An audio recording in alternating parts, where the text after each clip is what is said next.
बिस्मिल्लाहिर्रहमानिर्रहीम। काबिल एहतराम असातिज़ा और अज़ीज़ तालिब इल्मों, अस्सलामु अलैकुम। आज मैं आपको कुछ चीज़ें इसके बारे में बताना चाहता हूँ कि आप अच्छे तालिब इल्म कैसे बनें। तालिब इल्म का बहुत बड़ा मर्तबा है। आप जानते हैं कि हमारे प्यारे नबी सल्लल्लाहु अलैहि वसल्लम ने फरमाया है कि जो शख्स इल्म हासिल करते हुए फौत हो जाए वो शहीद होता है। इल्म हासिल करना एक जदोजहद है, इसलिए इसे जहाद भी कहा जाता है। आज मैं आपको ये बताना चाहता हूँ कि हम अच्छे तालिब इल्म कैसे बन सकते हैं।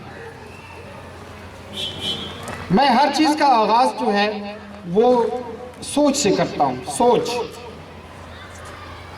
जिसकी जैसी सोच होती है वैसा ही वो इंसान होता है। एक अच्छे तालिब इल्म की सोच मुख्तलिफ होनी चाहिए।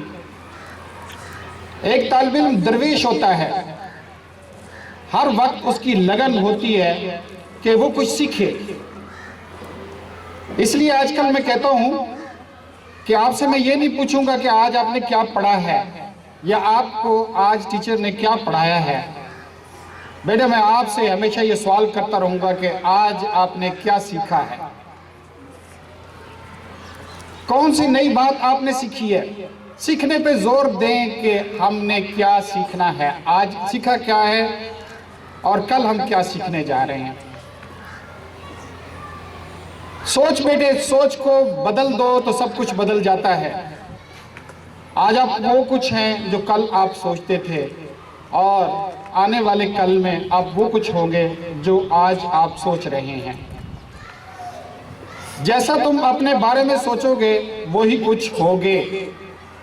अगर आप सोचोगे कि मैं कामयाब इंसान बनना चाहता हूँ, कामयाब इंसान बनूंगा, तो फिर कामयाब इंसान बन जाओगे। और अगर ये सोचते रहोगे कि शायद मुझसे कुछ नहीं हो पाएगा, शायद मुझसे कुछ नहीं हो पाएगा, मैं डॉक्टर नहीं बन सकूंगा क्योंकि मेरिट बहुत ज़्यादा है, मैं इंजीनियर नहीं बन सकूंगा क्योंकि बड़ा मुश्किल काम है, अगर सोच में ये कमज़ोरियाँ आ गई तो फिर कमज़ोर ही रहोगे। और ये चीज़ें, अपनी रुकावटें अपने सामने, अपनी सोचों में तमाम तर रुकावटें दूर कर दो। मैं उन इंसानों को जानता हूँ, बायोग्राफीज उनकी मौजूद हैं, जो गरीब तरीन इंसान थे, फुटपाथ पे बैठ के उनको खाना पड़ता था, लेकिन उनकी सोच में अगर ये शामिल था कि एक दिन इस समुंदर के ऊपर मेरी अपनी फ्रेट लाइन्स यानी शिप चल रहे होंगे, एक दिन मेरा अपना पर्सनल हवाई जहाज होगा, अगर ये था तो वो ऐसा ही हुआ। रशिया के एक टाइगून है, पेट्रोलियम कंपनी में एक वक्त में वो सबसे ज़्यादा अमीर थे। उस वक्त पेट्रोलियम कंपनी ज़्यादा अमीर थी, आजकल आईटी की कंपनी ज़्यादा अमीर हैं। जानते हैं, एक वक्त जो था ना, उस वक्त तेल में काम करने वाले सबसे ज़्यादा अमीर समझे जाते थे। आजकल इंफॉर्मेशन टेक्नोलॉजी में काम करने वाले सबसे ज़्यादा अमीर हैं। बिल गेट को देख लें या दूसरे भी बहुत सारे नाम मेरे ज़हन में नहीं आ रहे। फेसबुक के बानी कौन है? मार्क जुकरबर्ग हैं। इसी तरह और जो हैं आईटी में काम करने वाले सबसे ज़्यादा। तो ये मैं उस वक्त की बात कर रहा हूँ कि रशिया का सबसे बड़ा बिजनेस टाइगून जो दुनिया में नंबर 1 था, वो एक गरीब तरीन इंसान था। और उसकी एक वीडियो बनी हुई है कि जब वो एक बच्चा था, इतनी गुर्बत में था कि बेचारा कहीं से रोटी इकट्ठी करके लेके फुटपाथ पे बैठ के खा रहा होता था। और वो दिखाते हैं तो उस वक्त सोच रहा होता था कि एक दिन मेरे अपने बेरी जहाज़ होंगे, एक दिन मेरे अपने जो है अपना जहाज़ होगा जिसके ऊपर मैं हवाई जहाज़ होगा, सफ़र करूँगा। और बेटे वही बना। और कुछ लोग ऐसे होते हैं जिनको बाप दादा की तरफ से अरबों रुपए की जायदाद मिलती है, लेकिन वो अपनी सोचों में गरीब होते हैं। वो सोचते हैं कि मैं बचा के रखूं, कोई खा ना जाए, हाय कोई आ जाए तो ले ना जाए। डरता रहता है और मरता रहता है और एक दिन सब कुछ लुट जाता है। एक मैं आपको अहम बात बताऊं कि अमेरिका के अंदर एक लॉटरी है, जैक बॉन्ड किसको कहते हैं, जैक बॉन्ड। ये जिसकी लॉटरी निकलती है ना, ये मुझे एग्जैक्टली पता नहीं कितने बंदों की निकलती है, जिस बंदे की निकलती है वो बिलियनर हो जाता है, क्योंकि उसके लॉटरी का पैसा ही बिलियन होते हैं। वहाँ एक सिस्टम चल रहा है, जैक बॉन्ड उनका एक है कि $10 की ये जितने की हर कोई पर्ची खरीदता है और फिर पुरंदाजी होती है और खरबों डॉलर्स एक दिन एक बंदे को मिल जाते हैं, और जिसका सारे इंतज़ार करते हैं जब ये जैक बॉन्ड निकलता है। ये टीवी पे भी आता है उनके। अच्छा, एक सर्वे बताता है कि मेजॉरिटी ऑफ द पीपल जिनका जैक बॉन्ड निकला है वो 2 साल के बाद दोबारा जो है ना कंगाल हो जाते हैं। सोचे क्यों दोबारा कंगाल हो जाते हैं? इसलिए कंगाल हो जाते हैं कि उनकी सोचों के अंदर वो चीज़ होती नहीं है। पैसा आ जाना कोई मसला नहीं है, आता है तो फिर चले जाता है। जिस तरह मैं आपको बता रहा हूँ कि अमीर बाप का बेटा भी जब वो डरता रहता है तो फिर मरता रहता है, वो भी कंगाल हो जाता है। और कई कंगाल होते हुए देखे हैं और गरीबों को उभरते हुए देखा है। और ये सारा कुछ होता है, जो इंसान सोचता रहता है वही कुछ होता है। जो आप सोचेंगे वही आपकी फीलिंग्स होंगी, वही एहसासात होंगे। आपको कुछ लोग लगेंगे बड़े खुश नज़र आते हैं और कुछ लोग बड़े परेशान नज़र आते हैं। उनको खुश किसने किया है? उनकी सोचों ने। उनको परेशान किसने किया है? उनकी नेगेटिव सोचों ने। आप में से तालिब इल्म भी होंगे, कई जो है हंसते मुस्कुराते नज़र आते हैं, कई जो है मुंह लटका के फिर रहे होते हैं। क्यों है? उनकी सोचों ने उनको ऐसा बना दिया है। तो कुछ लोग जो है कामयाब होते हैं, कुछ जो है अभी हमने बेटे आपने 8 वालों ने भी अच्छी प्रेजेंटेशन दी है, 7 वालों ने, 6 की खास तौर पर हमने हौसला अफजाई की है खड़े होके। लेकिन ये भी थोड़ा सा सच ज़रूर होगा कि आफान और हमाद सभी ने बहुत बेहतर दी है। और ये भी तो तालिब इल्म है आपके दौरान। 9 वालों क्यों मरते रहते हो? मैं आपसे नाराज़ भी होता हूँ। 9 में भी अच्छे स्टूडेंट मौजूद हैं, मुझे अभी चेहरे नज़र आ रहे हैं। लेकिन ये क्या फ़र्क है?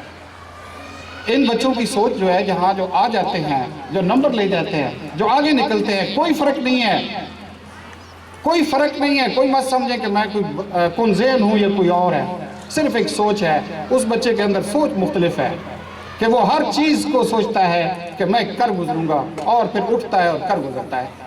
वो डरता नहीं है। जो डरता है वो हमेशा पीछे ही रह जाता है। वो जो डरता रहता है, मौके जो है इंसान की ज़िंदगी में बहुत थोड़े आते हैं। Opportunities, there are the few opportunities, they come into the life of every person. लेकिन जो आप जैसे अच्छे लोग होते हैं, जिनकी सोचें मुख्तलिफ होती हैं, वो अपॉर्चुनिटीज को फ़ौरन अपने हाथ में लेते हैं और इस्तेमाल करते हैं। और जो डरते रहते हैं, अपॉर्चुनिटीज़ उनके दरवाजे के सामने से दस्तक दे के गुजरती रहती हैं और वो डरते रहते हैं। हाय, जिस तरह आप यहाँ आने से डरते हैं, जिस तरह आप जो है कई और कामों में डरते रहते हैं, बेटे आज वक्त है। आज बहुत छोटे हैं, बहुत छोटे हैं। अगर थोड़ा सा अपनी ज़िंदगी में ये फ़र्क लेके आ जाओगे ना, तो यकीन जानो कि ये फ़र्क बहुत बड़ा फ़र्क होगा। ये छोटा सा फ़र्क जो है आपकी ज़िंदगियों में बड़ा फ़र्क पैदा कर देगा। और मेरी दिली ख्वाहिश है, दुआ है, ख़ास तौर पर आप लोग बदल जाएंगे, आपकी सोचें बदल जाएंगी, तो हमारी दुनिया बदल जाएगी। अच्छा बेटे, बात मैंने शुरू की थी कि हम अच्छे तालिब इल्म कैसे बने। इस बात में फिर मैं एक दफ़ा जोर दूंगा कि मिशन इन लाइफ, अपनी ज़िंदगी का कोई मकसद बना लो और मरते दम तक उस मकसद पे चलते रहो, मरते दम तक। अल्लाह पाक आपको ज़िंदगियां दे, लंबी ज़िंदगियां दे। समझे, आपके सामने अभी ज़िंदगी का सफ़र है। इस ज़िंदगी के सफ़र को आपने कितना खूबसूरत गुजारना है, ये आप पे मुनसर है। या कितना बदसूरत बना देना है, ये आप पे मुनसर है। जिंदगी के सफर को खूबसूरत बनाने के लिए, एंजॉय करने के लिए, दुनिया को कुछ देने के लिए आज से बड़ा सा मिशन बना लें। मकसद बड़ा होगा तो हर चीज छोटी लगती है। ये काम बड़े छोटे लगते हैं, मुशक्कत बड़ी छोटी लगती है। जितना बड़ा मकसद हो कोई ऐसा काम मैंने करना है, तालीम हासिल करने के बाद कोई ऐसा काम करना है जिससे इंसानियत को फायदा पहुंचे। अब मैं कुछ चीजें कहना चाहता हूं कि जब आप क्लास में बैठे हो तो सबसे अहम चीज है कि जब टीचर पढ़ा रहे हो तो listen it very carefully. Teacher का हर लफ्ज को सुनने की कोशिश करें।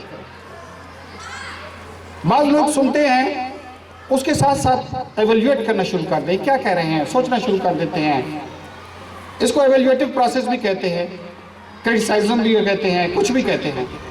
जो कोई बोल रहा है, चाहे वो आप वीडियो पे लेक्चर सुन रहे हैं इंटरनेट पे, चाहे आप टीचर की बात को सुन रहे हैं, लफ्जों पे गौर करें। ये बाद में फैसला करना कि उन्होंने क्या कहा था और क्यों कहा था। आप जानते हैं कि हम बहुत सी जगह पे सुनते इसलिए नहीं है कि हम सुन रहे होते हैं, हम अपना जवाब तैयार कर रहे होते हैं। दो ग्रुपों के दरमियान बातचीत हो रही होती है, बहस हो रही होती है, मैं बड़े दलाल दे रहा हूं कि यार अगला कायल हो जाए, और अगला बंदा सुन ही नहीं रहा होता, वो सोच रहा होता है कि मैंने क्या कहना है। ऐसे ही होता है ना। और इसका फायदा जो है नुकसान ही होता है, कभी भी फायदा नहीं होता। अगर आप कुछ सीखना चाहते हैं और सीखना है भी सही, तो हर बात को बड़े गौर से, ध्यान से सुने। अभी जो मैं बातें कर रहा हूं, आपके चेहरे बता रहे हैं कितने लोग जो है बड़े गौर से सुन रहे हैं। और मुझे लगता है कुछ चेहरे ऐसे नजर आते हैं कि जो एक एक लफ्ज को ऑब्जर्व कर रहे हैं। जैसे मट्टी के ऊपर बारिश बरसती है तो बाज जमीन जो है उसको जज्ब कर लेती है, और जो जज्ब कर लेती है उसके अंदर से खूबसूरत पौधे निकलते हैं, खूबसूरत फूल खिलते हैं। जब इल्म और बातचीत हो रही हो तो पूरे ध्यान से, गौर से सुने। इसमें एक आदत और भी होती है, और वो अच्छी आदत होती है नोट टेकिंग। नोट टेकिंग की एक आदत होती है कि आप कोई लेक्चर सुन रहे हैं, मेरी अपनी आदत है कि इवन वीडियो लेक्चर सुन रहे हैं, एक छोटी सी कागज या डायरी, नोटबुक होता है, कुछ लफ्ज मैं लिखता रहता हूँ, कुछ लफ्ज लिखता रहता हूँ, कोई डायग्राम बना दिया, कोई लकीरें लगा दी। अच्छा, जब वो लेक्चर को सुन लेता हूँ तो वो एक पेज पे मैंने नोट्स बनाए होते हैं, बाज़ वक़्त वो उन लफ्ज़ों के ज़रिए मुझे सारा लेक्चर रिवाइंड हो जाता है। नोट टेकिंग भी एक बहुत अच्छी हैबिट है। हम टीचर से भी रिक्वेस्ट करते हैं, क्योंकि बाज़ वक़्त हम टीचर्स भी बड़े कॉशियस होते हैं कि ये बात मेरी सुन नहीं रहा, नीचे लिख रहा है। लेकिन अगर आप नोट लिख रहे हैं ना, तो ये सबसे बड़ी अच्छी हैबिट है कि जो सुन रहे हैं गौर से सुने और कोई ना कोई अल्फाज लिखते रहें और इसको रिवाइंड कर दें। तो पहला अमल जो है, देखिए, ये है इनपुट मेथड। इनपुट क्या होता है? जो हम ले रहे हैं। और इनपुट हमारे दो तरह से आता है, लिसनिंग से और रीडिंग से। ऐसे ही है, लिसनिंग और रीडिंग। जब आप सुन रहे हैं तो बड़े गौर से, ध्यान से एक एक लफ्ज़ को सुनने की कोशिश करें। कोशिश करें कि कोई लफ्ज़ आपका जो बोला जा रहा है वो आपकी सुनने से कासिर ना हो जाए। दूसरे नंबर पे बैठे स्पीकिंग, बोले, ये आउटपुट है। जो आपने सुना है मत डरो, आ जाओ और बोल दो। जो आपको समझ आया है बोल दो। समझ आए हो? बोल के लब आजाद है तेरे, कोई नहीं आपको टोकने वाला। गलती से मत डरो, गलतियों से मत डरो। गलतियां बहुत अच्छी चीज होती हैं। Don't be afraid of the mistakes. और याद रखें कि इंसान गलतियों से ही सीखता है। सबसे ज्यादा इंसान अपनी गलतियों से सीखता है। कोई बात नहीं, आप एक दफा स्टेज पे आए हैं, आप एक दफा क्लास में प्रेजेंटेशन देने आए हैं, नहीं दे सके, डोंट बी डिस्करेज्ड। कोई बात नहीं, कामयाब इंसान वो होता है जो गिरता है और फिर उठता है और ज्यादा जज्बे के साथ उठता है। गिरना कोई बात नहीं है, दुनिया का हर इंसान गिरता है, गिरने दो अपने आप को, कोई फर्क नहीं पड़ता। वो कहते हैं कि it doesn't matter how many times you fall, it matters how much with courage you have stood with after every fall. हर दफा गिरने के बाद आप कितने जज्बे से उठे हैं, ये बहुत अहम है। तो गलतियों से क्या है, हम तो आप खुद, आप बच्चे हैं, हम इंजॉय करते हैं, तो आप किसी से डरने की कोई ज़रूरत नहीं है। आप कोई चीज़ इधर आते हैं, आपने लेक्चर सुना है, टीचर ने लेक्चर दिया है, आपको सही समझ नहीं आया, आप इधर आके मुख्तलिफ अंदाज में मुख्तलिफ चीज़ कह दी है, आई विल अप्रिशिएट। जो टीचर ने कही है वो तो समझ नहीं आया, लेकिन फिर भी आपने जो समझा था उसी अंदाज में आपने कह दिया, ये सबसे बड़ी चीज़ है।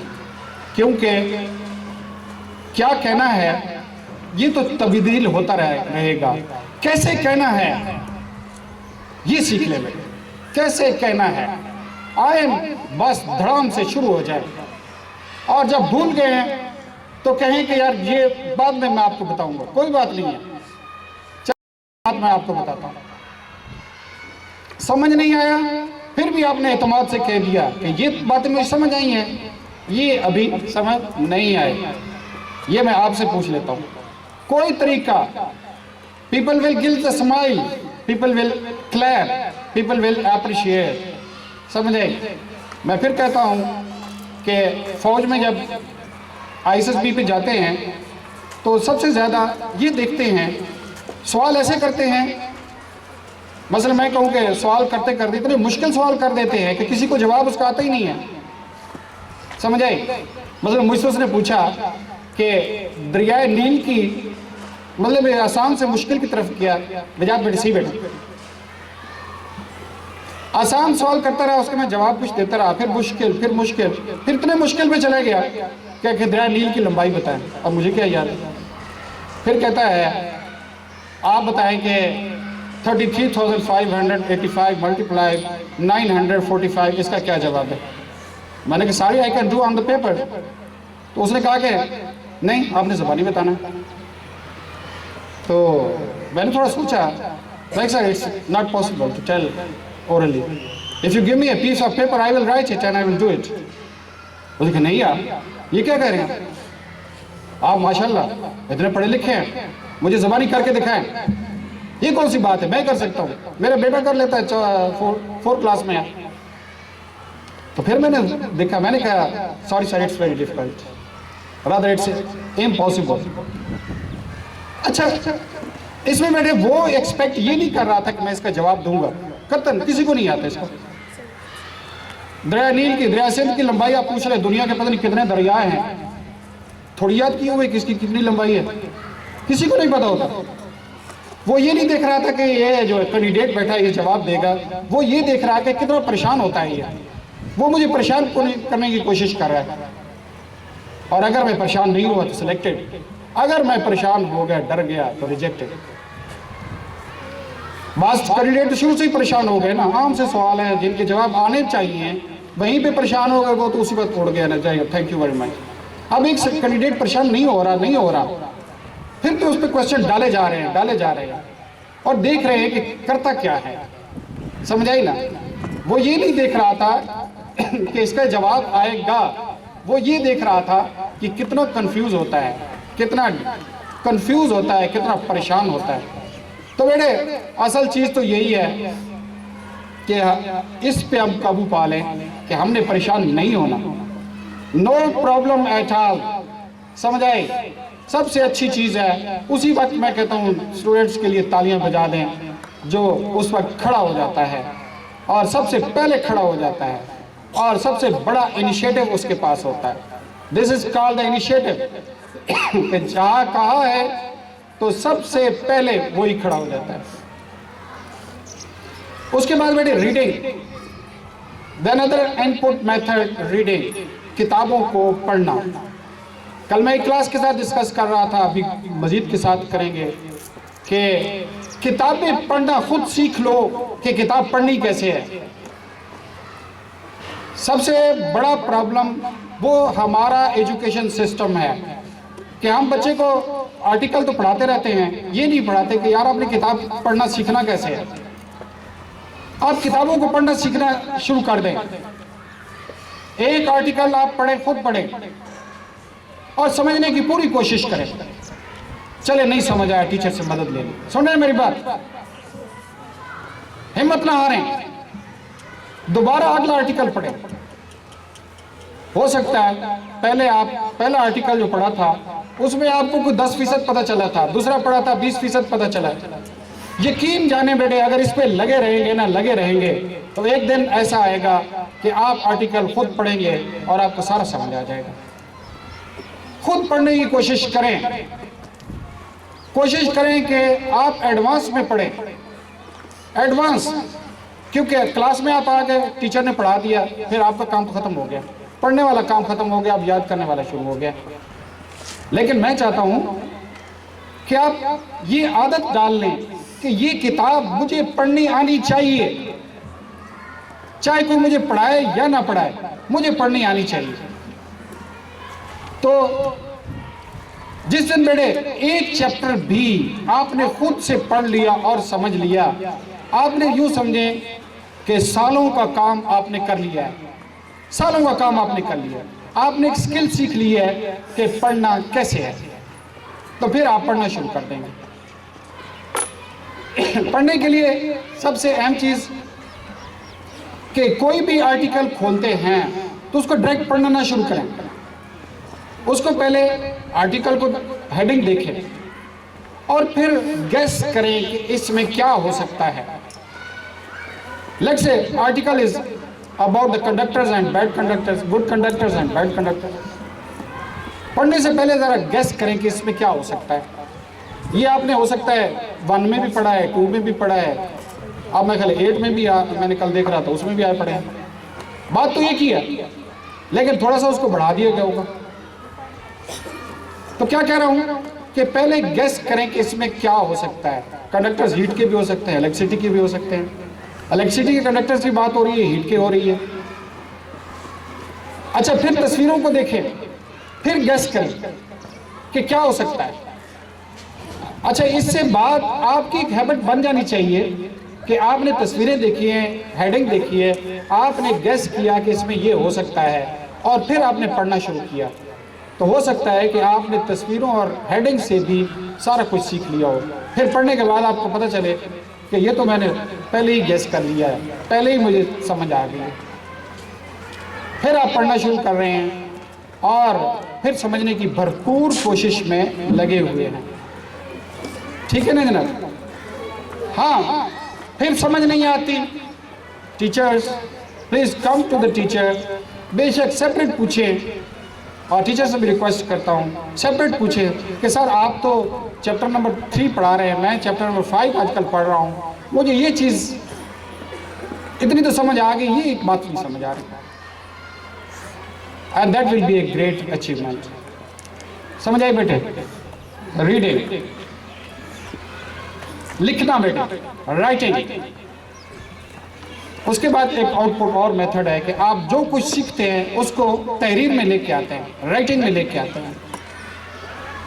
राइटिंग जब आप कर रहे हैं तो हमारे स्टूडेंट्स में एक बड़ी खामी है, बल्कि सब में होती है, वो ये है कि हम लिखना शुरू कर देते हैं, पहले ये ख्याल नहीं करते कि जुमला क्या होगा। पहले जुमला सोचें, पूरा जुमला सोचें और फिर लिखें। मिसाल के तौर पर एक स्टूडेंट लिख रहा है, मैं लाहौर गया, फिर लिखा मैं लाहौर गया, आगे मैं लाहौर गया। दूसरा आपने सोचा कि लाहौर में मुझे सबसे ज़्यादा चिड़ियाघर पसंद आया, पहले सोचा फिर लिखा। 1 सेकंड लगता है, ये आदत बन जाती है, सोचना लिखना, सोचना लिखना। समझ आई ना? तहरीर की एक और बड़ी किस्म होती है, वो जो लोग डूब के लिखते हैं, जो सोच होती है वो सीधी कलम पे आ जाती है, लेकिन वो बड़े सूफिया, स्कॉलर और बहुत बड़ी चीज़ होती हैं। हम तालिब इल्म जो है बस इतना है कि सोचें और फिर लिखें। हैंड राइटिंग को अच्छा करें। आप जो बोलते हैं वो भी अच्छा होना चाहिए, जो आप लिखते हैं वो भी अच्छा होना चाहिए। आपकी कॉपी, आपकी नोटबुक, आपकी तहरीर इस चीज़ की गवाही दे कि you are the great person. और बाकी अजीम लोगों, अच्छे स्टूडेंट की तकरीर भी और तहरीर भी दोनों झलकती हैं, दोनों से उसकी पर्सनैलिटी झलकती है। जो भी लिखें, थोड़ा लिखें, जैसा भी लिखें, खूबसूरत लिखें, ताकि आपकी कॉपियों को देखकर भी ये पता चल सके कि how you are. That's all बेटे। This is something which I wanted to say. You will keep in mind. These are the few tips बेटे, कि अपनी सोच से आगाज़ करें। If you think that you are great, you will be great. If you think that you are dull, you will stay dull all the life. अल्लाह ना करे आप में से कोई ऐसा हो। अपना मिशन, कोई बड़ा मिशन अपना लें। आपकी ज़िंदगी की आगाज़ है, शुरुआत है, और ख़त्म होने तक आप इतना कुछ कर चुके होंगे। आपकी ज़िंदगी ख़त्म सबकी होनी है, अल्लाह के हाथ में है। लेकिन जब आपकी ज़िंदगी का एंड, वो पर्दा गिरेगा, पर्दा गिरता है ना, जिस तरह ड्रामा ख़त्म होता है तो फिर एक पर्दा गिर जाता है। हर इंसान की ज़िंदगी ख़त्म होती है, उसके बाद पर्दा गिर जाता है। उसके बाद लोग बैठ के एवेल्यूशन करते हैं कि ये कैसा था, अच्छा था, बुरा था, इसने दुनिया को बहुत कुछ दिया, इसने दुनिया को सुकून दिया या दुनिया का सुकून छीन लिया, या निकम्मा था या करामत था। बेटे, जब हमारी, और ख़ास तौर पर मैं तालिब इल्मों की बात कर रहा हूँ, जब आपकी ज़िंदगी का पर्दा गिरे तो दुनिया ये कहें कि ये अजीम इंसान था, इसने हमारे लिए और इंसानों के लिए बहुत कुछ किया। Thank you very much.